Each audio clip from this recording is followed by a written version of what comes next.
Hello, my friends, and welcome back to Repeat English Lab 285. Let me ask you a quick question. Can you stay focused for the next 5 minutes? Today's episode is only 5 minutes long, but I have a small challenge for you. Listen all the way to the end and see if you can stay focused for the entire 5 minutes. When you finish, write "done" in the comments. I'd love to see how many of you complete the challenge. In today's short episode, we're going to explore a very important question. How can you practice English more efficiently? Efficient means smart. It means using your time in a way that helps you learn faster and remember more. It's not about studying for many hours. It's about studying in a way that helps your brain remember, speak, and actually use English.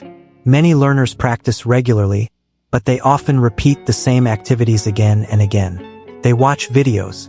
They write words in a notebook. They repeat sentences. They read grammar rules. And yes, these things can help. But today, I want to share something a little different. More practical ideas. More active ideas. Ideas that can make your English practice much stronger. So, let's get started. Tip number 1. Close the text and remember. This first tip is simple but very powerful. Do not always keep your eyes on the English text. Sometimes, close the text and challenge yourself to remember. Many learners read a sentence 5 times and think, "I know it," but when they close the book, they realize they cannot say it from memory. So here's a better approach. Read one short sentence. For example, "I usually have breakfast at around 8 o'clock. Now close the text.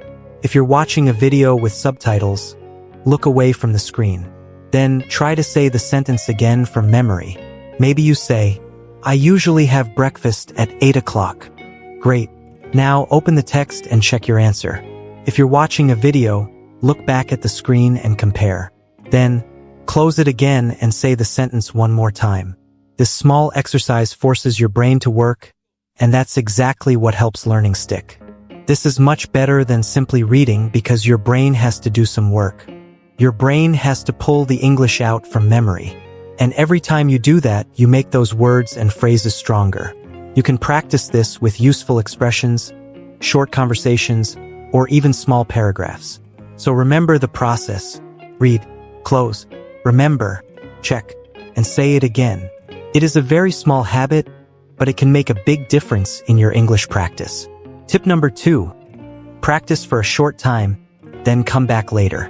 Many learners spend a long time studying one thing in a single session. For example, they study one grammar point for an entire hour. The problem is that a few days later, they often forget most of it. A better approach is to study for a short time, take a break, and then come back to it later. Let's say you learn 5 useful phrases this morning. At lunchtime, test yourself again. In the evening, try using those phrases in 3 different sentences. Then, test yourself again the next day.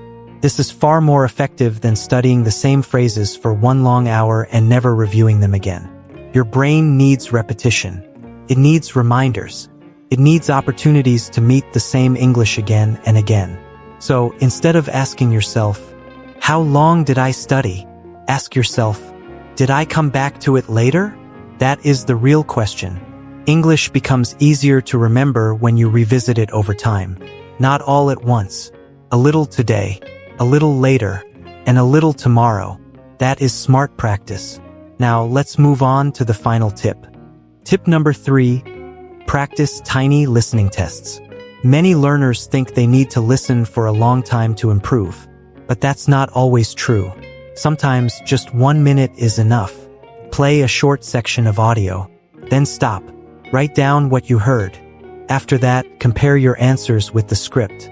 You may notice small details you missed. You may discover new words. You may notice grammar patterns you did not hear before. And that is where learning happens. Remember, you do not need to understand an entire podcast every time you practice. 1 minute, 2 minutes, even 10 minutes can be enough if you study it carefully and actively. So listen, pause, write, check, and listen again. This method may seem slow, but it is incredibly powerful. Thank you so much for spending these few minutes with me here on Repeat English Lab 285.